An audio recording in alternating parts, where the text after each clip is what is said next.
As Peter Griffin from Family Guy would say, do other people grind your gears?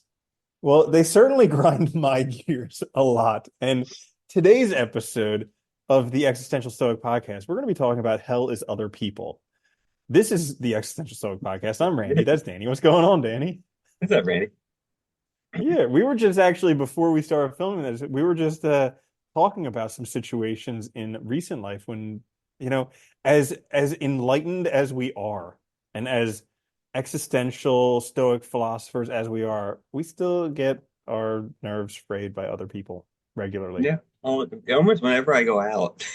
I know, right? It's like anytime I interact with somebody else, Yeah, done. basically. And Yep. I sometimes I don't know if it's me but then I think it's not. It's definitely them. But it is what it Sometimes is. I don't even need to go out. Sometimes I can just like answer my phone or look at a Yeah, message that's sent to me and literally. just lose it. It's like it's funny because we have so much like there's so much interaction, communication, chances to interact, see what's going on in the world. Like there's so much just information all the time now. And it's all And I think garbage communication. it is, dude. It's terrible. Yeah, It's it's like all. way more noise than actual signal. Like it's all just Oh, garbage, people dumping their stuff on you and dude, it's so much, and it's like it spams. It's people trying to take advantage of people. It's like, people just being like, I don't know, and it's like what we were talking about before. Like I feel like more and more people act like they're in their own world and no one else exists, and it's like, or they have to cater to them, and it's like it's just frustrating. It's like it's almost like they don't see anything else in the world or other people in the world. It's weird, and Mhm. don't even see how they present themselves in the world. And so it makes it really frustrating when you have to go out and deal with other people. I've been, gosh, I like, okay, so like one of the things, remember a few months back when I was in exceptional pain and Yes. then I listened to a book called Healing Back Pain and it all went away because it was psychosomatic. Yeah, Well, which is crazy, right?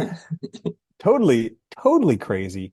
And it turns out that like, you know, stuff that you repress can cause physical pain, but also like anger that you have, like present day anger that you have that's not appropriate to be expressed. Like when I just want to tear somebody's head off every single day, no matter where I go, that is that can cause pain too. Do you remember those old commercials for depression? And they were like, it hurts all over, like because they were saying Mm, like it actually causes physical pain, like your body, hmm translates it. And it's funny because Nietzsche, and I forget which book, but he no, it was Beyond, yeah, I think Beyond Good and Evil, but he talks about like the internalization or genealogy of morality, sorry. But he calls it the internalization of man. He says like when we can't express our drives outward, we turn them in against ourselves. And so mm, like, guilt feelings, like anger, these things that we repress because of society and societal norms and stuff actually causes pains, problems within us, all kinds of stuff. And like he thought we need to find ways to express it that are healthy, in order to because it has to be realized. Like you have this feeling or you have this drive that needs to be actualized. It's going to be one way or another. You're either going to turn it against yourself or you're going to lash out. So you need to find a way to like take that energy and do something with it that's healthy so hmm that that doesn't happen. Yeah. Yeah, agreed. And you mentioned like depression, and we were talking about pain. And so, like, from these books that I was listening to, he was talking about how we've kind of confused the symptom with disease.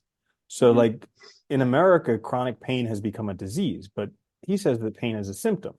So it's kind of like if you break a bone, the disease is the broken bone, the symptom is the pain, Yeah. you know? And so, but we've made this, and so what happens is when you have this symptom that lasts a long time, it's because you have an incorrect diagnosis. You haven't found out the disease. And I kind of look at that with when I suffered with depression was, you know, people would say you're depressed and they'd want to treat the disease of depression, but it was actually more of just an unresolved psychological conflict. There was something that I wanted to change in my life and I felt powerless to change that. And so the only answer was the symptom of depression. Dude, when I was really depressed for which was a while, I would go to doctors and they kept trying to prescribe me antidepressants. I was like, I don't want antidepressants. That's not why I'm here. And like I had to literally fight with them because I was like, and left a bunch of different doctors. It's like, it's that's all they want to do is put you on a pill. And I'm like, dude, this is not why I'm here. I understand I'm depressed. That's not though how I normally am.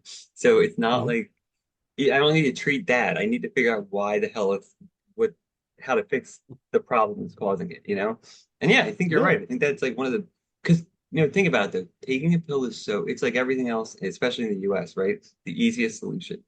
Taking a pill is easy. It's like, oh, you could exercise, change your diet, or you could take Lipitor. So you take Lipitor, right? For your Yeah. cholesterol. Same thing with everything. But we treat everything like that. It's really, really unhealthy because we're not actually dealing with anything.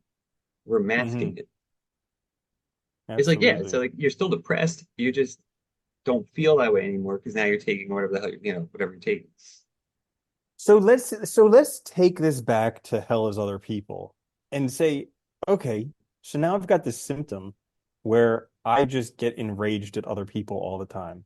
Mhm. And granted, there's some unresolved anger issues with me from my whole entire life that I'm dealing with, you know? But We're going. what is the disease there? Is it a disease with me? Is it a disease with the world? Is it both? It's probably both. Probably both. Probably a lot of things, dude. And I think it's also like, I think, at Or least personally, is the answer none of the above? could also be that. I don't know. It's hard. Like, it could be like something with human. Who knows? Like, some of the way humanity is. I find it's difficult because like we can't control other people, right?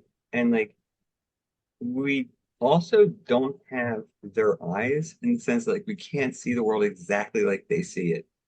So the Hmm. best we can do is assume. So like, like I probably use this example before. Like if I see my neighbor run by and she does every morning, she has her jogging clothes on and her shoes and her headphones. I don't think she's in danger, right?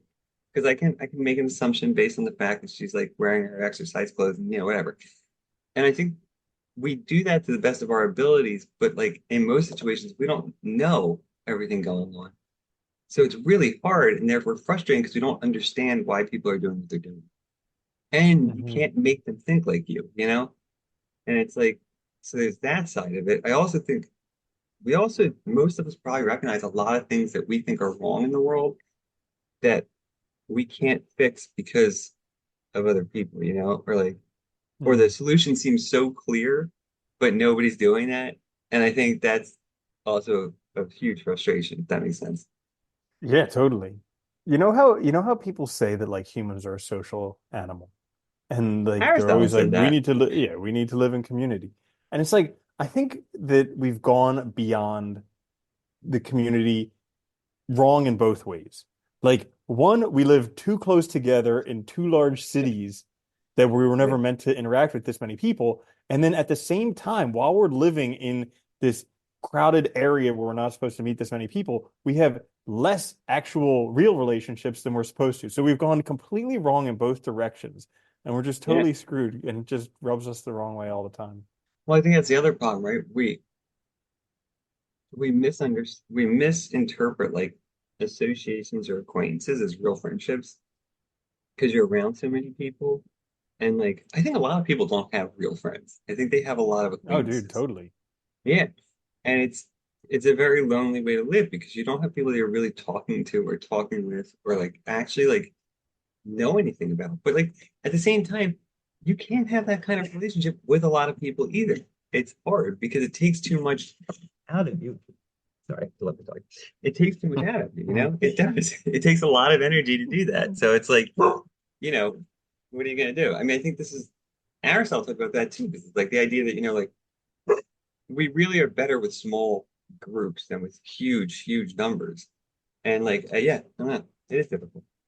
And when you have a small group Mhm. too, you tend to have more people that think alike. I think that's the other thing that makes it hard. Okay, yeah. And this whole thing, okay, I think from this is just gonna sound bad. Just So say it.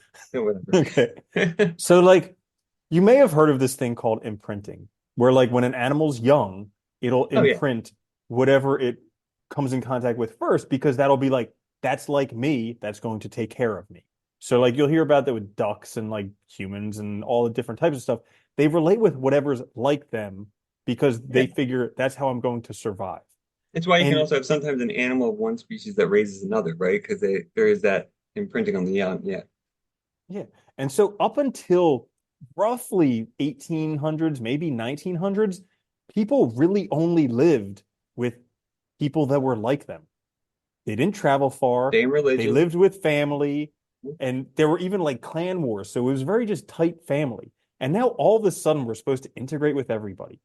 And We I did. think that this whole like integration and anti-racism thing is causing the exact opposite effect of what it's supposed to do. It's just causing people to have a whole bunch of repressed anger, and instead of just being racist like they were before, now they repress it and they're all closet racists, and everybody's just worse off because of it.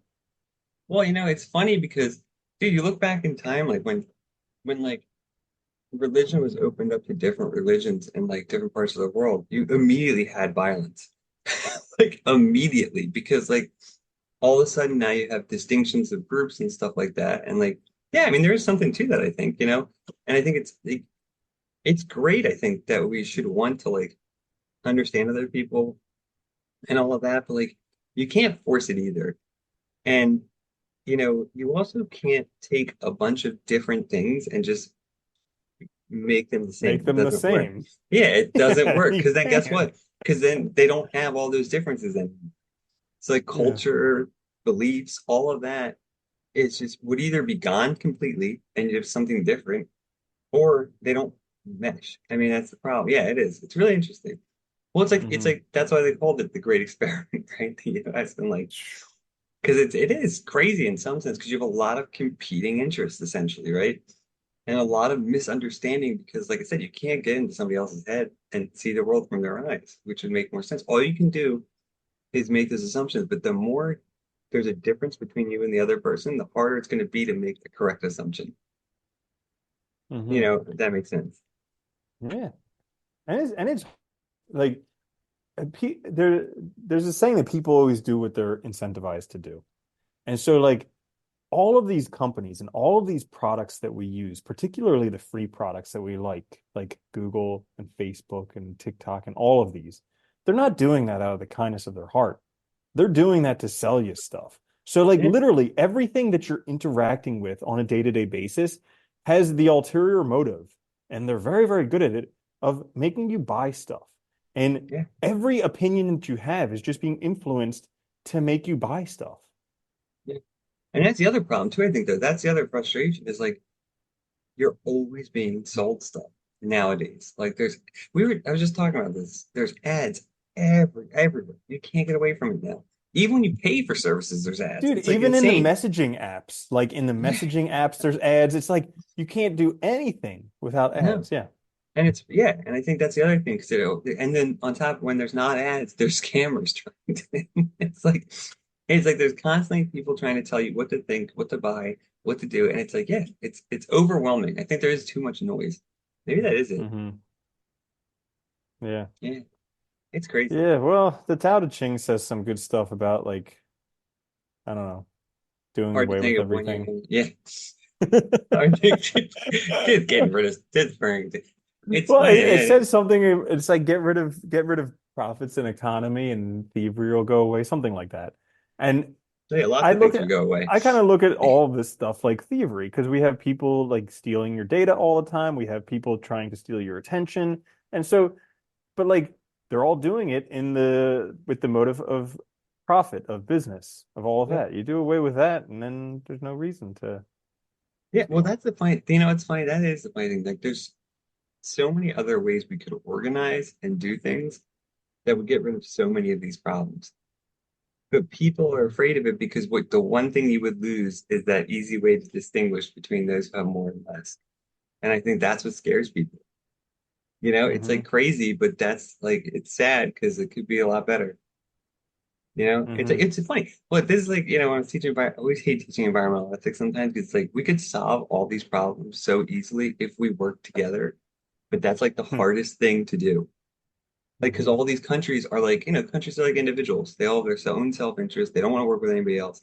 They want to have the most, but it's like, instead, if we work together collectively with all the other countries, dude, we could solve these problems, no issue. It would be no problem. Literally none. And There's nothing we couldn't solve if we worked. You know what I mean? That's the crazy part to me.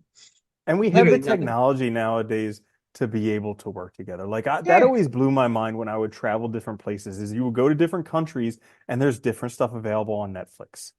Yeah. You would go to different countries and all of a sudden you couldn't listen to songs on Spotify. And it's like, why? There's internet. Like I can still use the app, but I just can't listen to songs here. This is just Yeah. crazy Yeah. It is. because I crossed like a man-made border. Yeah. And that's the crazy part, dude. Like we can make it so much better, but that wouldn't be the companies wouldn't make as much money. They wouldn't blah. And it's like, it is interesting, like that we just don't make it all available to everybody going together. Because we could. I mean, think about Mm. like there's nothing we couldn't solve that way, and things would be so much better. But that's the other thing about all other people too. It's like we didn't design the society we were born into, or the world, or the time. That's all random. That's chance, right? Yeah. So it's like you're stuck in it. Yeah, well, fortunately, only for less than 100 years, and My then we're God, out of right? it. It's so long. So, anything else you have to say about why other people suck? It's because they're not you. I know, right? Actually, I sometimes think about that because I think it was Aurelius who said that like other people are basically your shadow. Like the people that you don't like, it's because they cast it's the shadow that you cast. So Oh like yeah, yeah, so like if you consider yourself a good person and somebody else is doing bad stuff, it's because you consider yourself a good person that you don't like them doing that. yeah, Uh yeah. Makes and sense. yeah, and so it's really interesting because like literally the only reason that you don't like people is because you chose to have preferences and to be a certain way. Otherwise, It's you'd we just be like, chose. yeah, everybody's Yeah, cool. it's because you chose to identify as something, right? Yeah. And that's just exactly it. Like we put ourselves in groups, we put ourselves in classifications, and then therefore everyone else that's not part of that is against us or outside of, Maybe Yeah. maybe that's part of why children just enjoy life so much because they actually have no idea who they are.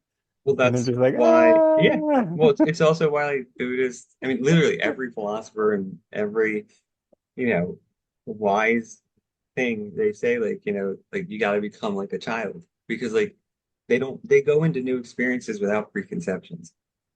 Like every time we walk out of our house or go to some place, we have a ton of preconceptions we bring and biases we bring with us that we immediately evaluate things based on. A kid does not. They're going to make evaluations based on the current experience, that moment, on what happens, not on all these preconceived things, ideas, values, blah, blah, blah, that's going to get in the way of them actually seeing it for what it is. And so, yeah, Hmm. I mean, I think, yeah, there's a huge part of it. So there you have it. Just go be a kid. Yeah, Simple. right? Easy. Gotta be Piece awesome. of cake. Piece of cake. Yeah. All right. Well, if you are one of those lucky listeners who actually enjoy this podcast called the Existential Stoic Podcast, you should like, subscribe, share with friends and family. And if you are really cool, like let's just say you're cooler than everybody else and you Awesome. want to show it, well, you can leave us a 5-star review on Apple Podcasts. And that would help us out so much. Plus, you could prove to everybody else how cool you are that you left us a five Yeah. star review because only It's a cool very people cool do thing to that. do. It Yeah, is. only cool Yeah. people do that. So that's all for today's episode. Hope you enjoyed it. We'll catch you guys next time. This is the Existential Stoic Podcast. I'm Randy. That's Danny. I'll see you later, Danny. Later, man.